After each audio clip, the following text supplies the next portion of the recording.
وتجاوز عما تعلم إنك أنت العزيز الأكرم. رب اشرح لي صدري ويسر لي أمري واحلل عقدة من لساني يفقهوا قولي. ما بعد. Muka surat 59. Muka surat 59, Wahdaniyah. Wahdaniyah terhimpun di dalam sifat salbiyah, sifat yang menafikan, yang nak menolak, yang nak menyangkal Allah Ta'ala itu serupa dengan makhluk. Itu sebagai sifat salbiyah. Bismillahirrahmanirrahim. Qala musannifu rahimallahu tabaraka wa ta'ala wa nafa'a bihi wa ulumi fi darain amin. Wahdaniyah. Wahdaniyah artinya tunggal ataupun esa, tidak berbilang-bilang Allah Ta'ala. Mustahil ia berbilang-bilang, ta'addud. Maksudnya Allah Ta'ala tunggal pada zatnya, tunggal pada sifatnya, tunggal pada perbuatannya. Jadi yang kita sembah ini adalah zat yang tunggal, sifatnya tunggal. Maksud sifatnya tunggal itu sifat kudrah, tunggal, tidak berbilang-bilang. Sifat iradah, tunggal, tidak berbilang-bilang. Sifat samak basar kalam, semua tunggal, tidak berbilang. Tidak ada dua samak, tidak ada tiga samak, tidak ada basar sampai dua tiga basar, tidak. Hanya satu saja perbuatan Allah, sifat Allah melihat tu. Huraiannya, wahdaniyah, esa Allah Ta'ala pada tiga perkara. Esa, jadi tunggal pada zat, iaitu menafikan kam muttasil pada zat. Nama ni, ini istilah itu kam muttasil. Nama kam muttasil. Kalau tuan-tuan belajar tajwid, muttasil ni berhubung. Ya. Kalau kam ni, dia menanyakan bilangan. Kita kata, kam hadha, berapa pen ni dalam ni? Kam hadha, katakan sarung ni tu warna hitam, kita tak nampak ada berapa pen, kita kata, berapa ni? Kalau nak tanya berapa harga, B kam tambah B tu kam, berapa harga dia? Yang ni, kam hadha, berapa batang dalam ni? Bilangan. Jadi kam tu nak menunjukkan bilangan. Sebab kita tanyakan berapa kan. Kalau mutasil ni berhubung. Jadi kam mutasil pada zat, artinya menafikan berbilang-bilang pada berhubung pada zat. Dalam zat yang satu itu ada beberapa unsur, ada beberapa elemen, organ. Misalnya, maksudnya zat Allah Ta'ala tidak terdiri daripada unsur-unsur. Unsur-unsur seperti tanah, api, air, angin, urat, darah, daging dan sebagainya. Itu kata kam muttasil pada zat. Macam kita di diri yang satu, manusia, diri yang satu, di situ ada darah, ada air, ada angin, ada daging, ada otot, ada tulang, ada urat, ada berbagai urat pula, ada berbagai urat, urat saraf, urat besar dan sebagainya. Itu macam kita ni kam muttasil pada zat. Allah Ta'ala tu ternafi daripada kam muttasil pada zat, diri yang satu, tetapi daripada berbagai-bagai organ, dan berbagai-bagai elemen. Itu mustahil bagi Allah Ta'ala. Yang keduanya kam munfasil. Munfasil ni, kalau tuan-tuan belajar tajwid, mad jaiz munfasil, maknanya bercerai. Munfasil tu ni bercerai, tidak berhubung. Kalau muttasil lawannya, muttasil berhubung, munfasil tu bercerai. Artinya menafikan berbilang-bilang yang bercerai pada zat. Menafikan berbilang-bilang yang bercerai pada zat. Maksudnya zat Allah tidak menyerupai zat yang baharu. Bermakna tidak ada seumpama Allah tu. Seumpama Tuhan itu tidak ada. Ini penting ni. Kalau tidak dipahami, malah kita penghayatannya merasakan ada wujud diri itu dah menunjukkan bahawa kita adalah penyekutu Allah.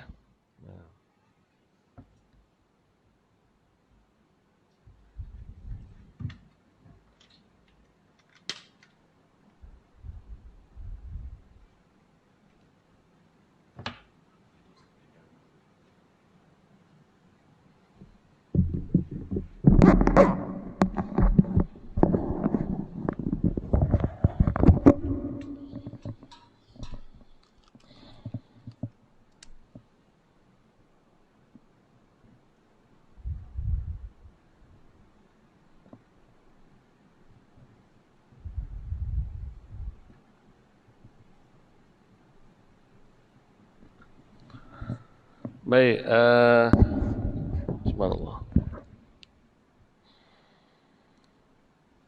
Kita kata wahdaniyah. Wahdaniyah. Tunggal. Ataupun esa.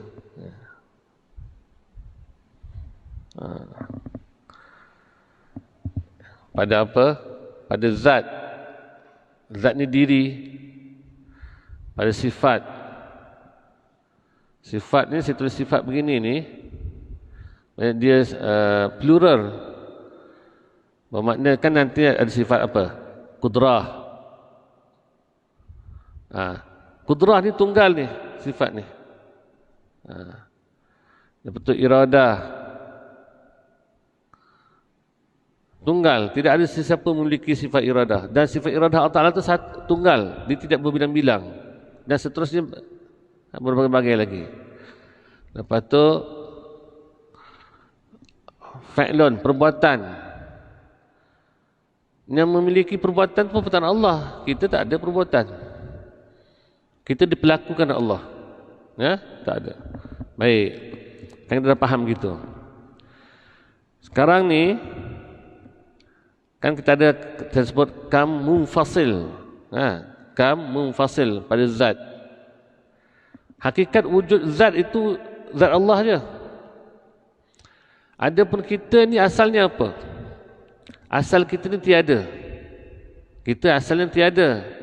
Kemudian diadakan. Bermakna adanya kita ini ada dalam bentuk ciptaan. Allah Ta'ala tu ada, tapi ada dengan sifat qidam, awal yang tiada permulaan. Tidak dilului dengan tiada. Kita ni pula asalnya tiada, kemudian diadakan, ada dalam bentuk ciptaan, dimulai dengan tiada. Itu perbezaan kita dan Allah. Baik. Sekarang hakikat wujud siapa dia? Allah. Tiba-tiba kita pula merasa kita pun wujud. Sekarang dah ada berapa wujud? 2. Jadi merasa wujud diri ini, inilah satu penentuan namanya. Hakikat wujud Allah. Kita pun rasa kita wujud. Sekarang ada berapa wujud? 2. Bermakna siapa yang menyekutukan Allah? Merasa wujud diri ini dah. Ini sekutunya. Ini sekutu dia.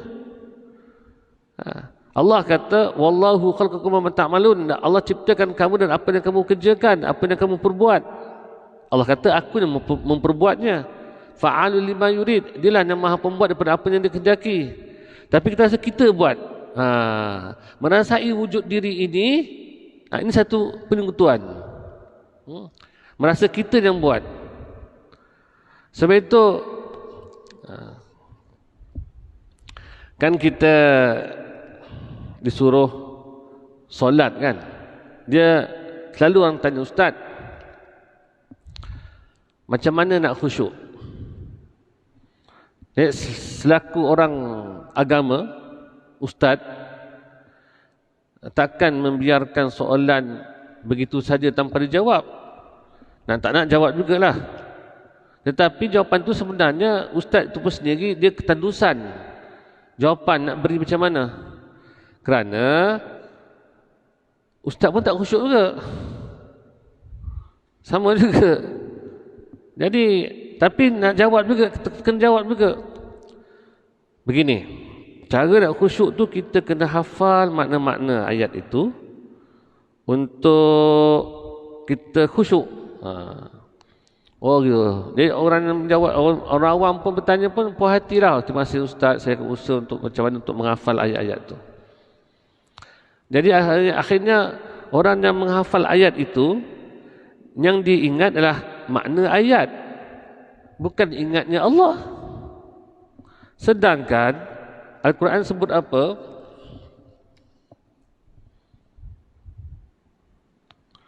Aqimis solah li zikri. Dirikan solat untuk ingat aku, yakni bukan ana, aku. Dia gabung daripada zikir. Jadi disebut zikri. Aku itu siapa? Allah lah. Dirikan solat untuk ingat aku sini. Ingat Allah.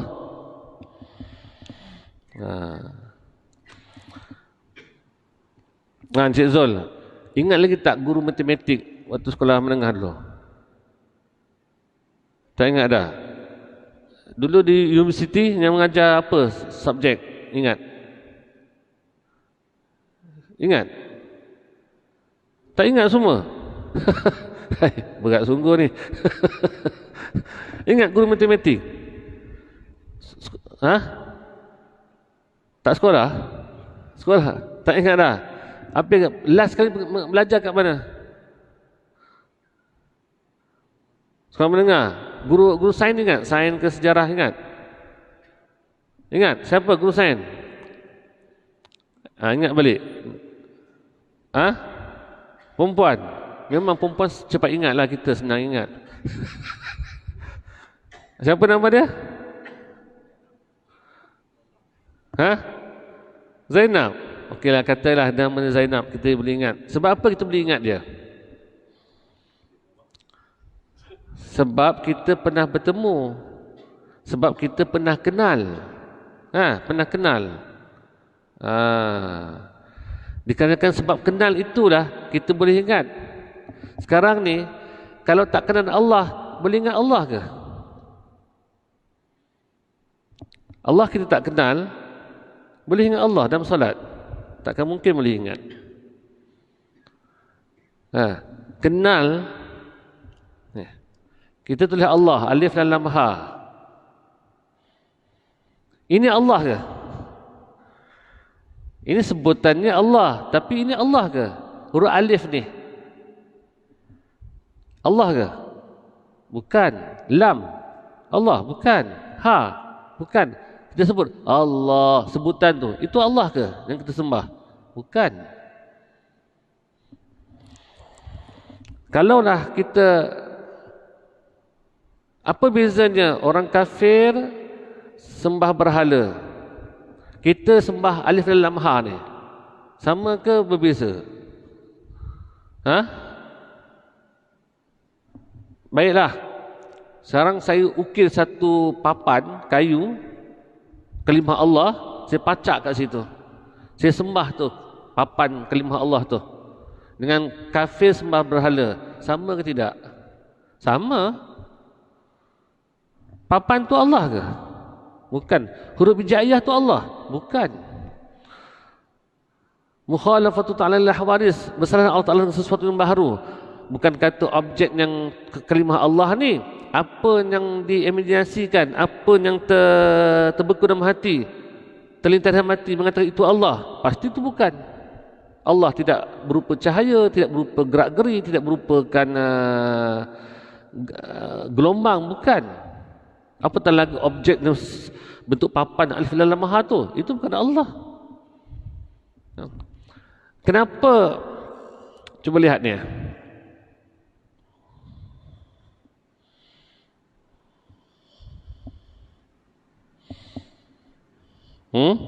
Kenal gajah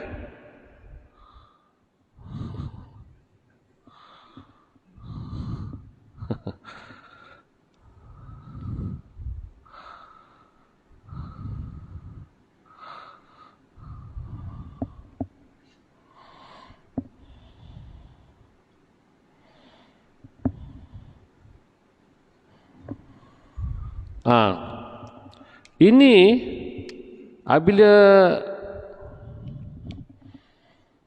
ini yang dijadikan berhala sembahan orang kafir itu datang daripada mana asalnya tu? Dia buat bentuk ciptaan lalu disembah. Asalnya dari mana datangnya yang boleh dijadikan seperti itu? Mula dari mana? Nampak benda tu? Kan datang daripada sini kan? Imajinasi kan? Ternampak sana, ternampak sini. Dia memikirkan satu perkara yang boleh, seandainya itu yang jadikan sebagai Tuhan, sebab saiznya besar. Lepas tu bila banyaknya kaki, dia akan berjalan, dia boleh jalan cepat, tangan pun banyak, jadi boleh banyak-banyak buat, lepas tu boleh terbang pula tu boleh cepat. Dia maka dia buat satu, asalnya daripada imajinasi. Maka dia keluarkan daripada dalam otak dia, minda tu dikeluarkan dan tentu dia sembah. Ya. Kita perasan tak kita telah menciptakan satu imajinasi berhala yang kita tak sedar. Aku soleh, aku warak, aku alim, aku tahu itu, aku buat ini, aku telah berbakti pada masyarakat, aku telah berdakwah pada orang, aku telah mengajar orang, aku telah menterbiah anak aku jadi soleh. Rupanya keakuan itu 45 tahun, 50 tahun yang telah kita bina berhalanya itu dalam minda dan jiwa kita. Akulah Tuhan. Tak sedar tak? Itu syirik khafi namanya.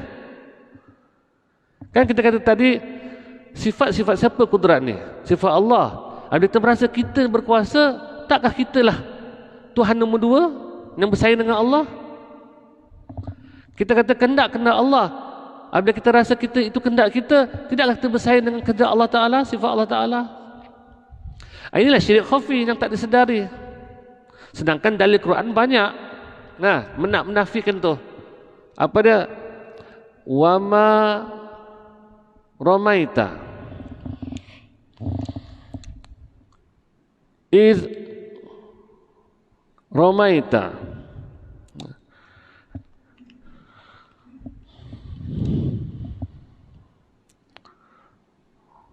Walakin Allah Rama. Saja bagi 3 warna ni. Nak memberitahu bahawa ada 3 poin di sini ayat ni.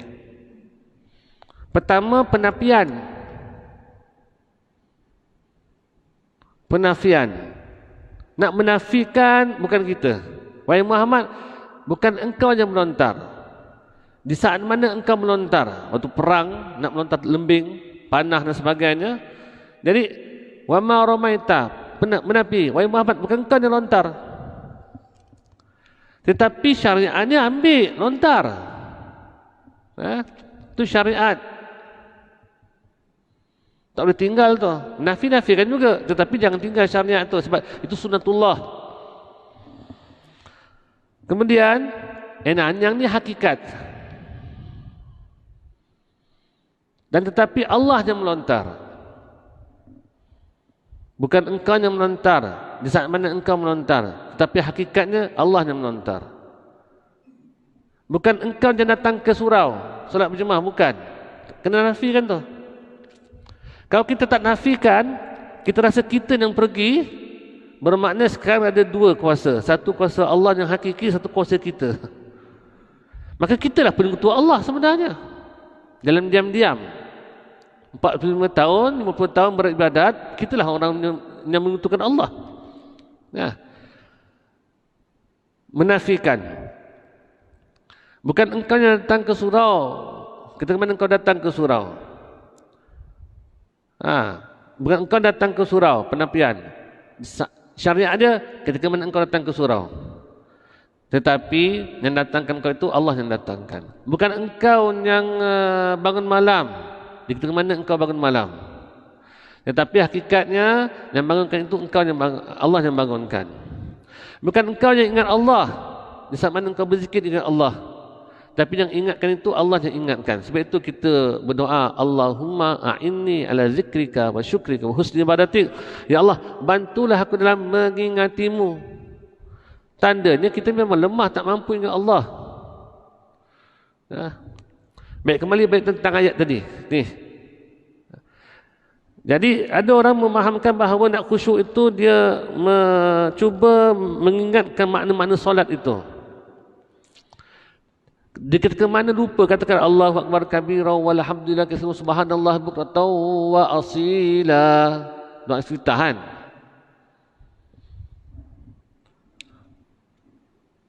Tiba asila tu lupa makna.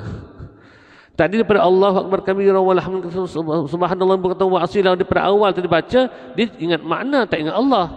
Tiba-tiba makna pun lupa. Dah, sekarang 2 lupa sekarang ni. Allah lupa, makna pun lupa. Itu yang cuba ingat makna. Yang baru belajar tajwid 2 minggu lepas dapat sijil tajwid, ikut kursus tajwid, duk fikir, ini dia hukumnya 2 harakat. 2 harakat mad iwad. Yang belajar bahasa Arab pula tu, duk ingat, ini tanwin. Tanwin. Tanwin. Ini kata nama. Kena pula ingat, ini ustaz ni, saya datang kamu ustaz lagi. Ustaz ngaji tajwid aku ni. Ni orang perempuan pula pergi jalan tar, hati tu nak sangatlah beli tudung bawal. Warna hijau, hijau muda, hijau daun pisang. Tiba di kedai, yang dibeli warna coklat, warna merun, warna biru. Dalam semayang lah, besok tukarlah balik, tak ngam warna ni. Teringat lagi, resit letak kat mana dalam kereta ke dalam beg, besok tukarlah. Agak-agak solat macam tu, syurga mana nak masuk? Syurga mana nak masuk? Dah kita kata akim solat rezeki, dirikan solat untuk ingat aku, tapi yang kita ingat, kita melihat diri kita. Istiqomah dah. Sejak isteri meninggal 5 tahun lepas, tak tinggal pun tahajud. Nanti kahwin lagi tinggal balik tahajud. Baik. Timbul soalan. Kalaulah cikgu di sekolah tu tak pernah kita jumpa, macam mana nak ingat dia? Begitulah juga, kalau Allah tu tak dikenal, macam mana boleh ingat Allah dalam solat? Justru itu jalannya bagaimana? Tak dapat tidak, ma'rifatullah, kena kenal Allah juga. Jangan kata boleh khusyuk.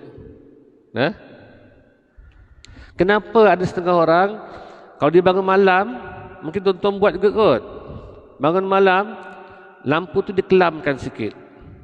Bukan satu lampu kecil, kita bersemayang. Sebab apa? Kerana diharapkan khusyuk. Bermakna kalau dikelamkan sikit, cerah sikit lah rumah kita, satu sudut, tepi sudut rumah kita ni, bilik kita, cahaya kecil, kita bersemayang. Kerana apa? Untuk membantu khusyuk. Bermakna kalau siang hari disembahyang di masjid, tak khusyuk lah tu. Sebab dia minta pertolongan daripada cahaya itu, yang kelam-kelam tu, untuk membantu dia khusyuk.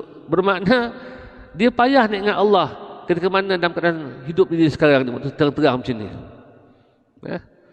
Ada yang merasakan khusyuk tu dengan mengingat makna-makna tadi. Situ kadang-kadang kita, anak kita bising-bising, kita dalam hati nak siap engkau, aku tarik telinga kau, aku dah suruh diam tapi duduk main lagi. Anda sabar dengan aku tahan ni, lepas ni aku irit kepala engkau. Kan dalam solat kan, sahabat solat dalam keadaan bangunan sebelah runtuh pun dia boleh solat kan, dia tak tahu apa tu. Semayanglah, kamu nak main lah, aku semayang dengan Allah. Itu sahabat punya, orang soleh punya ibadat. Kita tak, kita masih lagi nak fikir tentang makna, terlupa makna, apa dia makna ni, berfikir apa makna dia. Selagi mana tak kenal Allah, takkan dapat khusyuk tu. Timbul soalan, macam mana nak kenal Allah? Untuk kenal Allah ini kena ma'rifatun nafs. Apa dia? Kenal diri. Kena kenal diri. Itu yang disebutkan man arafa nafsahu faqad arafa rabbahu. Siapa kenal dirinya, maka sungguhnya pasti kenal Tuhannya. Kena kenal diri. Ayat lain, ini setengah ulama mengatakan ini hadis. Ada yang mengatakan ini bukan hadis. Dan mengatakan hadis pula, hadis ini dhaif. Tak ada masalah kita hadis dhaif. Nak ambil iktibar daripada isi kandungnya tu, poin dalam ni. Baiklah. Apakah ayat yang menyamai dengan kalam ini? Setengah mengatakan ini kalam ulama arif billah. Baik, ayatnya wa fi anfusikum afala tubsirun. Pada diri engkau tu kenapa kamu tak renung? Kan tu? Sama tak dengan makna ayat di sini? Ini kena tuntutan dia. Siapa kenal diri, pasti akan kenal Tuhannya. Dan pada diri engkau tu kenapa kamu tak renung? Dalam hadis kursi pula menyebutkan al-insanu sirri. Insan tu rahsiaku. Wa ana sirruhu. Dan aku ini rahsianya. Jadi rupa-rupanya untuk kenal Allah itu ada dalam diri kita. Sekarang kita lihat diri kita ya. Nak tanya dulu, kita ni asalnya ada ke tidak? Asalnya tiada. Okey? Itu asal kita. Sekarang kita nak kembali semula supaya merasa tiada itu. Sebab asalnya tiada. Justru itu bila kita beribadat, jangan merasa wujudnya diri. Tetapi kita solat ini, kita bergerak ini, itu adalah satu penceritaan tentang Allah. Tadi sebelum ini kita dah melalui, dah muzakarahkan tentang sifat ma'ani, kudrah, iradah, ilmun, hayah, sama' basar, kalam. Jadi pada diri seseorang itu, kitalah manusia ni, mata itulah yang melihat, telinga itu yang mendengar, lidah itu yang berkata-kata, badan yang roh tu yang hidup ni kita. Tetapi apabila sifat-sifat yang kita lihat tu ada pada kita, apabila seorang tu mati, mata ada tak waktu mati? Boleh melihat? Tak boleh melihat. Telinga ada tak waktu kita mati? Ada. Tetapi telinga tak boleh melihat. Bermakna tandanya kita tidak ada sifat. Sifat kudrah, iradah, ilmu yang sama besar yang dirasakan macam kita ini, kita punya, itu milik siapa tu? Itu milik Allah. Di kalau mana kita boleh bercakap, boleh melihat, boleh bergerak ini, itu adalah sebuah penceritaan tentang diri Allah, yang mana akulah yang mendengar, akulah yang melihat, akulah yang berkata-kata, akulah yang kuasa, akulah yang berkehendak, akulah yang berilmu, akulah yang hidup. Tetapi bila kita beribadat, kita rasa kita yang hidup, kita yang buat, itulah syirik nama dia. Dalam hakikat sebenarnya yang mempunyai sifat Allah sahaja. Itu kata tunggalkan Allah pada sifat dia. Hakikat wujud diri dia sahaja. Diri kita ni asal tiada dan tidak pernah ada untuk selama-lamanya. Sebab itu kita berubah. Sesaat yang telah berlalu sudah tiada. Sesaat yang dinantikan belum tentu ada. Kita tiada. Justru itu, matikan diri kamu sebelum kamu dimatikan. Sebab itu ada ayat begitu ya. Kata mutu qabla an tamutu. Maknanya apa? Matikan. Matikan diri kamu sebelum kamu dimatikan. Sekarang duduk mati. Matikan diri kamu. Nih, mati pertama nih. Kemudian sebelum kamu dimatikan. Mati pertama ini apa maknanya? Mati maknanya hapus, binasa, tiada rasa wujud diri. Tiada rasa wujud diri. Sebab asal tiada kan kita ni. Asal tiada. Mati yang kedua ni apa? Ini berpisah roh dan jasad. Yang mana jasad itu nanti akan disimpan di tanah, dimakan oleh ulat. Ini mati yang selalu kita ketahui. Tapi yang kita nak sekarang ni mati dulu sebelum mati. Mati apa? Mati rasa wujud diri. Binasa rasa wujud diri. Orang yang mati Yang kedua ini, mati yang kedua ni, berpisah jasad dengan roh ni, tak semayang pun orang panggil almarhum kan. Apa makna almarhum? Yang dirahmati, walaupun tak semayang. Ini pangkat ni siapa beri? Almarhum almarhumah ni manusia yang beri.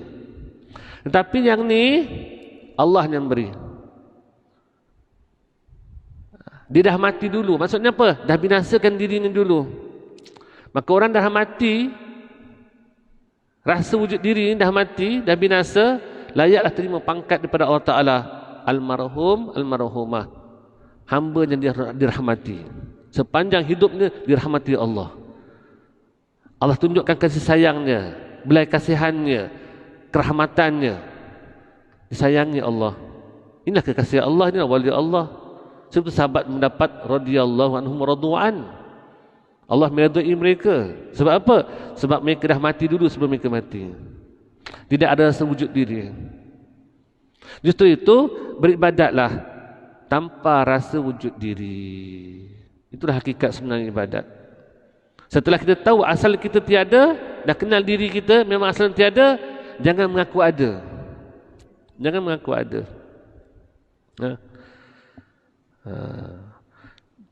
Baik. Macam mana nak kenal diri ni? Kita herit satu-satu macam mana nak kenal diri? Itu yang elan dalam apa? Kuliah tu kan, jom ngaji. Datang ngajilah. Bermakna inilah berapa orang ni? 2, 4, 6, 8. 8 budak hitam lah yang Allah pilih. Pilihan Allah ni sebenarnya. Nak dengar info tentang Allah, pilihan Allah lah. Cuba bayangkan, tak kita rasa satu kehormatan besar Allah Ta'ala beri kepada kita. Allah sedang memberitahukan tentang diri yang kepada kita ni. Alhamdulillah. Campur saya 9 lah. Wali Songo lah ni, semua ni. Wali Songo ni, 9 pilihan Wali Songo ni. Wali Songo Putrajaya ni. Bukit Jalil. Jelas? Jadi justru itu, apabila kita beribadat tu jangan rasa wujud diri. Kalau tidak, apabila kita rasa wujud diri, sekarang dah ada 2 kewujudan. Satu wujud hakiki, satu wujud ciptaan. Maka kitalah yang menentukan Allah. Sebab itu Imam Al-Salam berkata, kulluka syirkun khafi. Kulluka syirkun khafi. Setiap engkau ni seorang je engkau, awak, anta, engkau. Tapi ini tulis setiap engkau tu syirik khafi. Maksudnya setiap apa? Setiap rasa kuasa. Nampak tu? Setiap tu banyak. Setiap kali kamu merasa kamu berkuasa, setiap kali kamu merasa kamu berkehendak, setiap kali kamu merasa kamu melihat, setiap kali kamu merasa kamu hidup, kamu berilmu, kamu berkata-kata, setiap kali kamu merasa kamu bangun malam, setiap kali kamu bangun, baik minda kita merasa kita, hati kita, attitude seperti kita, setiap kali kita buat, kita rasa kita yang buat, setiap itu, semua perkara itu syirik khafi. Kalau bicara tentang tasawuf bicarakan tentang syirik khafi. Tentang syirik jali itu kena yang murtad masuk Islam balik tidak kena syahadah. Yang ni dia tak perlu syahadah, tetap Islam. Tapi Islam muslim yang asi, muslim yang bermaksiat dengan Allah. Syirik khafi itu. Maklum kan tuan-tuan, syirik khafi, syirik jali ni walaupun namanya berbeza, khafi dengan jali, tapi dua-duanya neraka juga. Tak nak transit, kita minta lindung je. Tahan ke? Kalau kena musim panas kita kat luar sana pun kita tak mampu. Kenakan pula kena api neraka, tak mampu kita. Kepanasan yang ada di dunia ni secebih daripada api neraka tu. Kita tak mampu nak tanggung. Apatahlah api neraka kelak. Sebab itulah kita faham betul-betul. Ini dia punya, boleh kita kata buat satu jadualnya, jadual minda kita, peta minda kita. Nak khusyuk kena kenal Allah. Takkan mungkin kalau tak kenal boleh ingat, tak mungkin. Kena kenal yang sebenarnya Allah tu macam mana. Dan bukan Allah itu alif lam ha.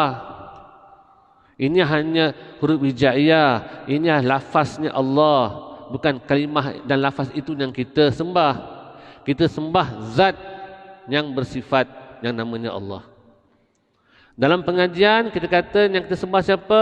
Zat yang wajib wujud, yang wajib wujud, yang wajib wujud, lagi mempunyai sifat kesempurnaan, tidak memiliki sifat, mustahil memiliki sifat kelemahan, kekurangan, yang tidak diketahui hakikat sebenarnya yang namanya Allah.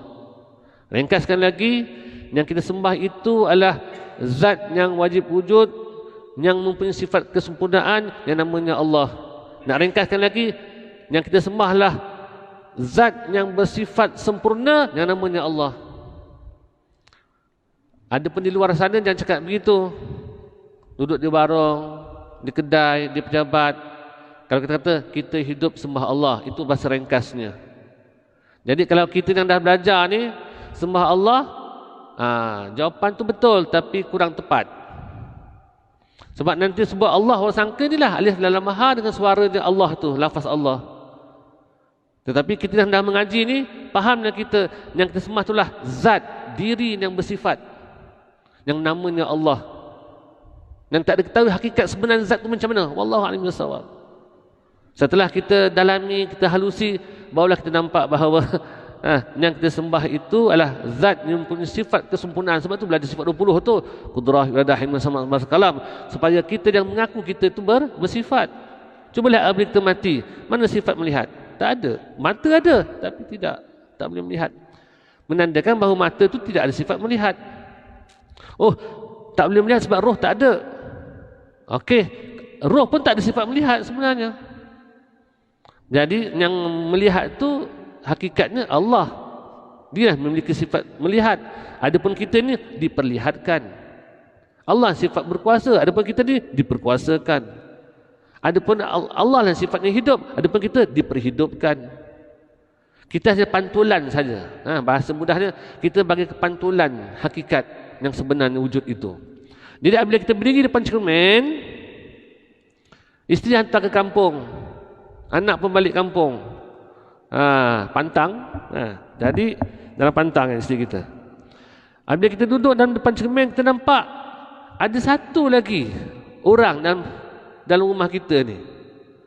Sekarang ada dua, nampak dua. Tetapi hakikat sebenarnya dalam rumah tu ada berapa orang? Seorang saja.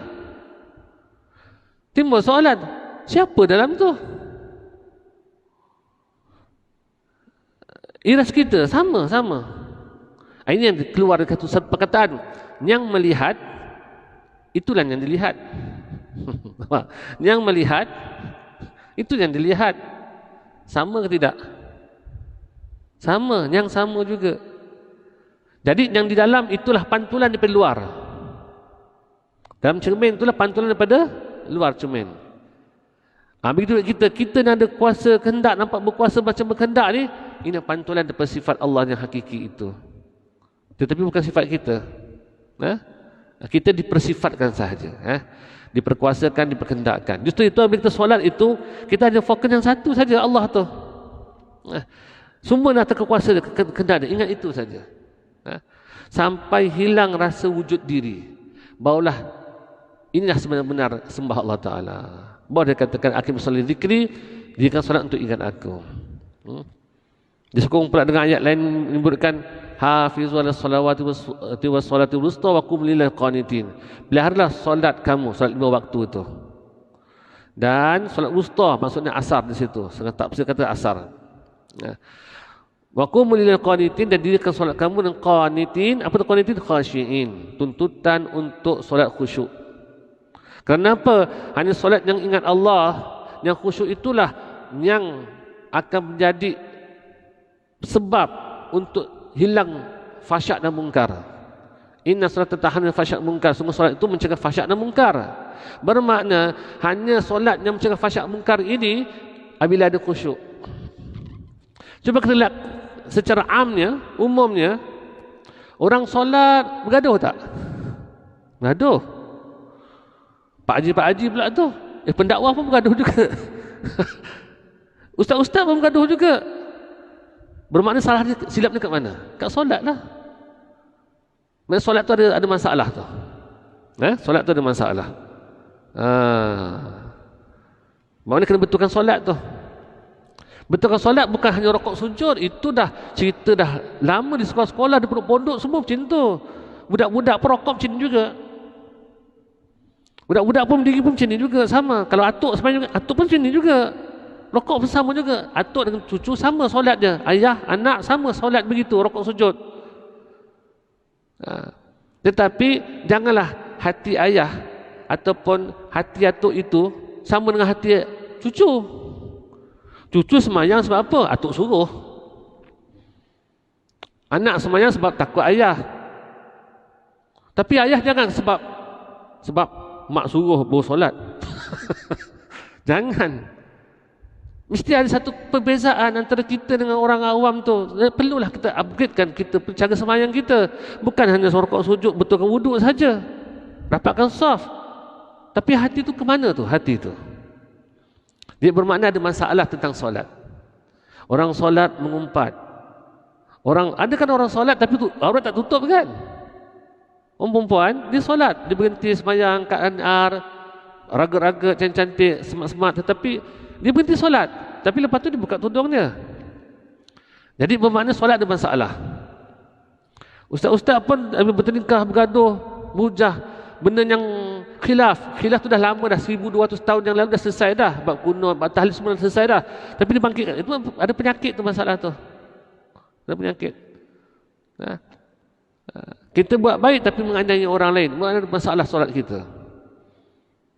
Sebab apa? Di dalam tu tidak ada Allah. Kita hanya sarung saja. Dalam tak diisi. Itu masalahnya. Sebab itu kita suruh kenal Allah sebenar-benar. Sebab itu pengajian sifat 20 ini nak mengajak supaya kenal Allah.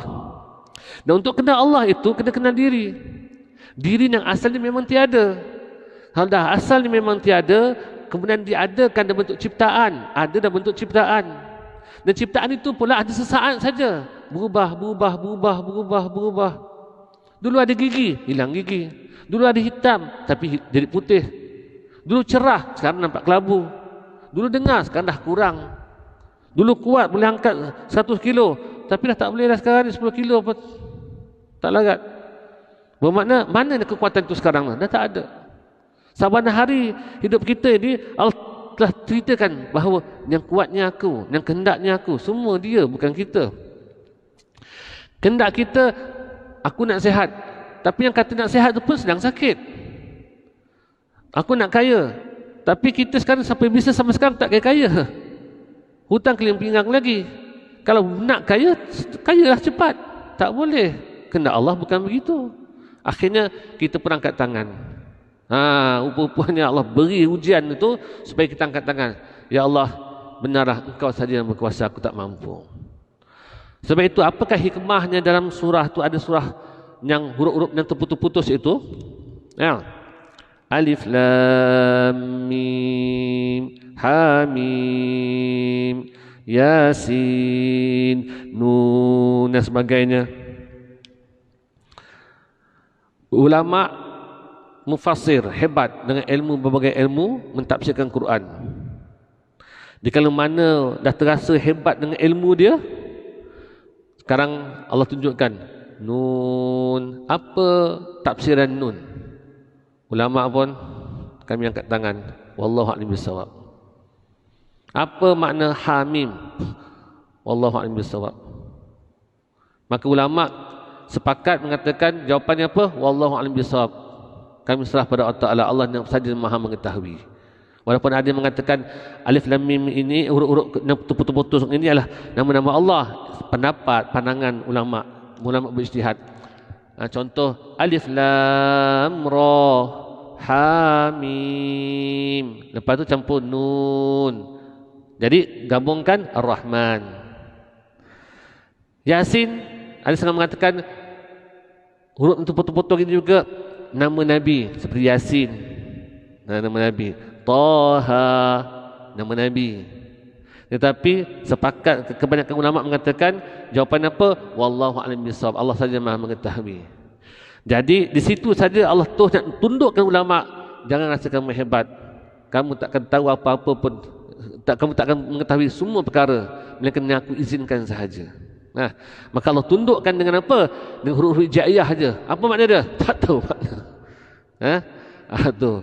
Jadi kita sekarang ni kalau kita beramal, kita rasa kita dirikan amal istiqamah. Kita ingat Allah, kita istiqamah dan sebagainya. Tak. Sepatutnya kita bawalah kita ke mana kita beramal, bawalah sifat kehambaan, lemahnya diri, hinanya diri, fakirnya, itu sifat hamba sebenarnya. Walaupun kita tak ada buat maksiat zahir, zina, minum arak, tak ada, tetapi tetap merasai dan amal ni rasa takut. Jangan hilangkan rasa takut. Wajib setiap mukmin itu ada rasa takut pada Allah. Dalam keadaan dia beramal soleh, mesti ada rasa takut. Jangan terhilang sifat takut itu. Sebab itulah hikmahnya Allah jatuhkan seorang itu dalam lemah maksiat dan mungkar. Kenapa? Kalau dah hilang sifat takut, Allah jatuhkan lemah maksiat dan mungkar. Untuk apa? Untuk Allah kembalikan balik rasa takut itu kepada Allah. Kita tak ada apa kan, solat, zikir, rasa ini mungkin selangkah lagi nak masuk syurga dah kita ni. Dah rasa begitu dah. Tapi sifat takut tak ada.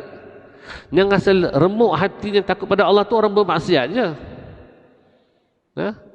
Dia buat maksiat, bila dapat kesedaran, takut tak? Takut sungguh-sungguh, ya Allah, aku ni usia dah lanjut tapi tak bertaubat lagi, solat banyak kau tak tunaikan, nak kena qada. Sebab itu orang kalau kembali ke jalan tanya ustaz, macam mana qada sembahyang ustaz? Ustaz, lepas subuh boleh sembahyang qada tak ustaz? Sebab apa tu? Sebab rasa takut dengan Allah. Tahu dosa-dosa dia tu. Adapun kita yang sentiasa jaga solat ni tak ada rasa takut dengan Allah gitu. Tak ada rasa takut. Justru itulah hikmah Allah jatuhkan lemah maksiat mungkar seorang hamba itu untuk apa? Untuk kembalikan rasa takut itu. Itu hikmah namanya. Rabbana ma khalaqta hadza batila. Wahai Tuhan kami, tidak engkau ciptakan sia-sia, tidak ada. Tidak ada satu perbuatan Allah cipta sia-sia. Itu yang kita tak yang nampak pada sudut syariat, yang kita nampak negatif tu, maksiat mungkar tu, itu hikmah nama dia. Baik tu rahmah, buruk tu hikmah. Baik itu kasih sayang Allah Ta'ala, ada buruk itu tanda kebijaksanaan Allah. Jadi justru itu, untuk dapatkan khusyuk, kena kenal Allah. Untuk kenal Allah, kena kenal diri. Diri yang asalnya apa? Tiada. Sebab itu kena kembalikan semula. Matikan kamu sebelum kamu dimatikan. Maksudnya binasakan diri. Tiada rasa wujud diri itu. Matikan diri ini maksudnya apa? Rasa hilang diri itu. Tidak ada merasai diri yang beramal, melainkan Allah yang melakukan. Untuk kenal diri macam mana? Tak dapat tidak, jomlah mengaji.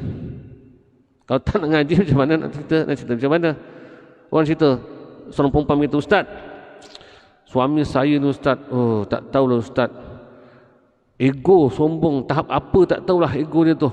Nak saya tak boleh. Saya kata kita kena ajak orang seperti itu belajar tauhid. Tak berani nak cakap ustaz, kan? Ada tak ustaz doa apa-apa yang mustajab? Minta saya pula doa mustajab apa yang boleh dibantu. Saya kata, kalau saya ada doa mustajab, saya pertama sekali doakan pemimpin-pemimpin kita je dulu, apa-apa pun. Kalau pemimpin baik, jadilah baik rakyat tu. Kalau rakyat baik, baiklah pemimpin tu. Saling bantu-membantu, kan? Jadi kita yang dah tahu dia, Allah berikan taufik untuk belajar ni, inilah dia. Kembali kena ingat Allah SWT. Dia kembali pada kitab kita ini. Saya nak habiskan sikit tentang jadual ni. Jadi kamu mufassir pada zat, artinya menafikan berbilang-bilang dan bercerai pada zat. Sebabnya tidak ada, Allah lah hakikat wujud sebenar. Tidak ada makhluk serupa dengan Allah. Tidak ada makhluk rupa sama Allah dalam bentuk zat ke bentuk sifat ataupun perbuatan. Kalau kita rasa kita perbuat, pada kitalah sekutunya. Kalau kita rasa kita bersifat, mana kitalah sekutunya Allah Ta'ala. Kamu mufassir pada zat. Kemudian segala sifatnya, iaitu menafikan. Kamu muttasil pada segala sifat, artinya menafikan berbilang-bilang yang berhubung dengan sifat. Maksudnya tiada berbilang-bilang sifat pada jenis yang satu, iaitu kudrah, hanya satu pemilik Allah. Allah lah pemilik yang mutlak. Iradah hanya satu, ilmu hanya satu. Jadi kalau sebut satu, satu tu pada siapa? Pada Allah, bukan pada kita. Begitulah seterusnya hayah sama besar kalam. Kemudian kamu mufasil pada segala sifat, artinya menafikan berbilang-bilang dan bercerai pada sifat. Maksudnya sifat Allah tidak menyerupai dengan segala sifat-sifat baharu. Kita baharu, kita perlukan alat, telinga, lidah, berkata-kata, roh untuk hidup. itu manusia. Adapun Allah tidak berhajat pada alat itu. Kam munfasil pada perbuatan, artinya menafikan berbilang-bilang dan bercerai pada perbuatan. Maksudnya segala perbuatan Allah tidak menyerupai dengan perbuatan makhluk pada pihak memberi kesan, iaitu perbuatan Allah sahaja yang memberi kesan. Kita tidak ada perbuatan yang memberi kesan. Jadi solat kita ini, perbuatan kita solat itu tidak boleh memberi kesan kita untuk masuk syurga. Sebab itu kita masuk syurga dengan rahmat Allah. Nabi pun masuk syurga dengan rahmat Allah. Jadi kena nafikan, kena nafikan apa yang kita lakukan. Sebab Allah sebut dalam Quran, fa'alul ma yurid, dialah pelaku dengan apa yang dia kendaki. Inilah pelakunya. Huraian. Hasilnya apabila dikatakan wajib Tuhan bersifat, muka surat 60 hasilnya apabila dikatakan wajib Tuhan bersifat wahdaniyah, maka ternafilah kam yang 5 itu. Dah kata Allah tu Esa, ternafilah kam mutasil dan munfasil pada zat, kam mutasil munfasil pada sifat, kam munfasil pada perbuatan. 5 tu, 5 kam. Maka dengan kenyataan di atas, zahirlah tiada zat yang lain, sifat yang lain dan perbuatan yang lain menyamai dengan zat, sifat dan perbuatan pencipta. Yang demikian tertolaklah segala kepercayaan yang menyemutukan Tuhan, sebagaimana kepercayaan Tuhan mempunyai anak, ibu dan bapa. Zatnya seperti manusia dan haiwan, iaitu seperti pokok dan sebagainya. Sifatnya seperti makhluk, yakni beranggota dan sebagainya. Perbuatan makhluk berkesan. Tabiat panas api boleh menghanguskan, makanan mengenyangkan, air membasahkan dan sebagainya daripada segala perkara-perkara bercanggah dengan keesaan Tuhan. Betul kita rasa kita didik anak boleh faham. Kita rasa guru mengajar murid boleh faham. Kita terbiah isteri kita jadi solehah. Itu semua tu nak jadi Tuhan tu. Ingat perbuatan kita tidak boleh memberi kesan apa-apa pun. Dalil keesaan Tuhan, sekiranya pencipta itu tidak tunggal wahdaniyah, nescaya tidak ada alam ini. Kerana lazim pencipta lemah ketika itu, padahal alam telah ada dengan disaksikan mata kepala kita.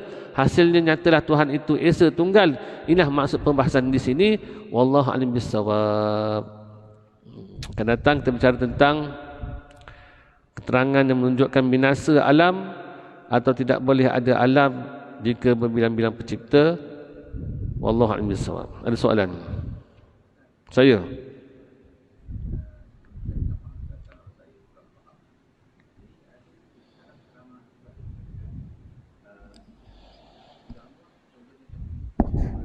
Ya.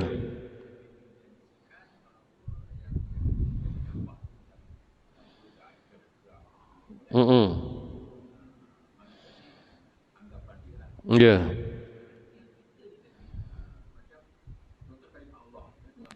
Ya.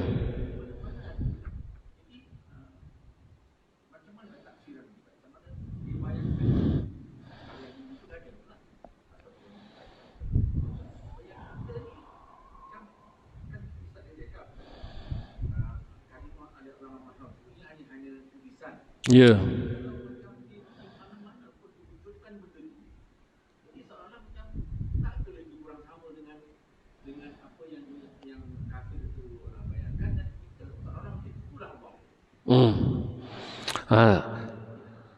Ya, jadi jika datang dalam minda kita imajinasi kalimah alif lam ha itu hanya perantaraan wasilah untuk menyampaikan kita ingat Allah, tetapi bukan itulah yang dicari-cari kalimah itu.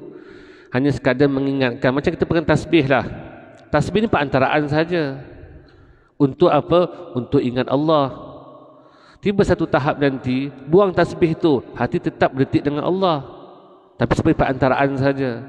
Begitu juga kita menggunakan kalimah Allah untuk dilihat kalimah Allah itu, orang tampal Allah Muhammad kat dinding rumah kan. Tapi kalau niatnya untuk perhiasan lah. Tapi kalau niatnya itu untuk mengingatkan dia kepada pencipta, lihat kalimah Muhammad, ingat pada Nabi, perjuangannya, kewarakannya, kesolehannya Nabi, akhlak yang baik untuk diikuti, itu bagus.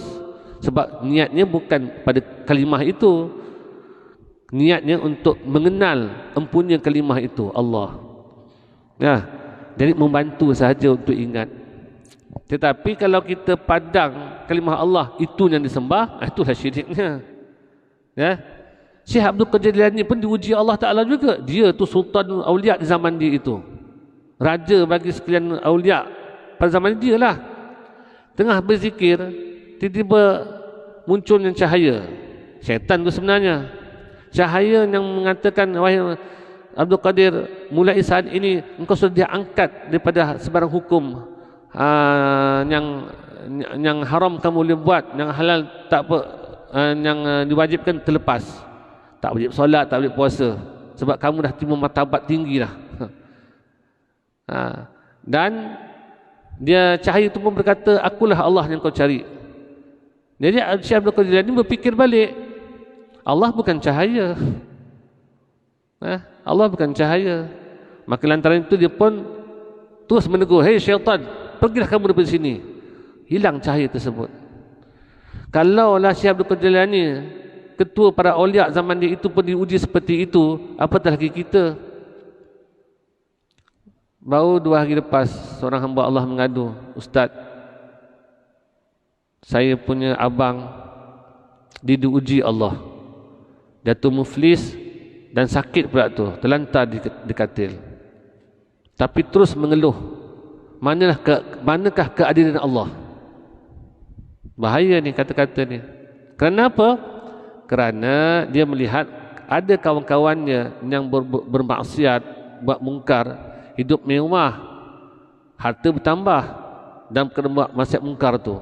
Sedangkan dia ni pula jaga solat apa semua, tetapi jatuh miskin, muflis dan juga tertimpa dengan sakit lagi. Manakah keadilan Allah? Itu tandanya apa? Lemahkan asas tauhid itu. Padahal bersyukurlah jadi sakit tu, sebab Allah nak bersihkan dosa-dosa kita. Kita ni pun tasbih je mahal, kayu kokak 500 beli kat Mekah, pegang tasbih terus tidur. Suruh bangun malam taubat, azam saja, dah 20 tahun tak bangun, azam 20 tahun. Jadi beginilah wahai hamba-Ku, aku beri kau sakit lah. Engkau cuma redha sabar saja, insya-Allah dosa dihapuskan, maka engkau akan dinaikkan dengan kesabaran dan keredaan itu. Tapi manusia tak belajar tauhid, tak kenal Allah Ta'ala, dia sangka Allah tidak adil. Perkataan seperti itu telah boleh menyebabkan jatuh kufur tu. Tak boleh kita hukumkan Allah tidak adil. Jadi sebenarnya selama ini dia telah membina, orang seperti ini telah membina berhala ciptaan diri sendiri dalam minda sendiri. Yang disembahnya bukan Allah, yang disembahnya ialah patung ciptaan diri sendiri yang namanya aku. Seandainya keakuan itu dikeluarkan dalam bentuk objek, mungkin kita pun takut, teruknya berhala ni. Kalau sekadar gajah ada kepak kaki 8 macam sotong tu, boleh tahan lagi lah tu, dicantum dengan beberapa binatang dalam tu. Tapi kita ni, aku pandai, aku jaga anak aku atur, aku tabik aku berapa banyak aku selama 40 tahun. Kalau dikeluarkan berhala dalam minda kita ini, dalam jiwa kita ini, jadikan bentuk seperti berhala tu, mungkin orang India pun takut. Takut sangat tengok engkau punya berhala ni. Lagi teruk rupanya, bercabang-cabang, berwaya-waya semua ada tu. Kita tak sedar. Maka para sufi itu merasa bersalah sangat-sangat. Sesaat aku lupakan Allah, aku hukumkan dia aku kafir. Kafir yang mana apa? Kafara, maknanya tutup, terdinding. Itu maksud kafir. Orang kafir non-muslim itu terdinding daripada petunjuk. Adapun kita yang beramal ini terdinding juga, terdinding daripada melihat Allah. Padahal kita hari-hari kita baca wajjahtu wajhil ladzi fataras samawati wal ard. Paling tidak kita baca 5 kali tu dalam iftitah tu. Ku hadapkan wajahku, wajahnya mana? Wajah hati ini kepada pencipta langit dan bumi, fataras samawati wal ard. Tapi yang kita pandang diri kita. Di situlah para sufi menangis bertaubat kerana itu.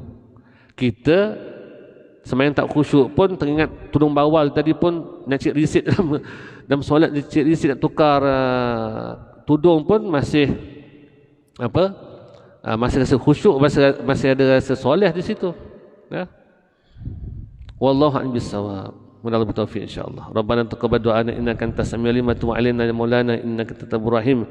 Allahumma al-haqqa haqqan warzuqna ittiba'ah wa al-batila batila warzuqna ijtinabah. Allahumma na'udzubika min ilmin fa wal qalbi la yaghsha wa 'amalin fa du'a inna sallallahu faqina fid din wa alim bi rahmatika ya arhamar rahimin. Alhamdulillah. Al-Fatihah.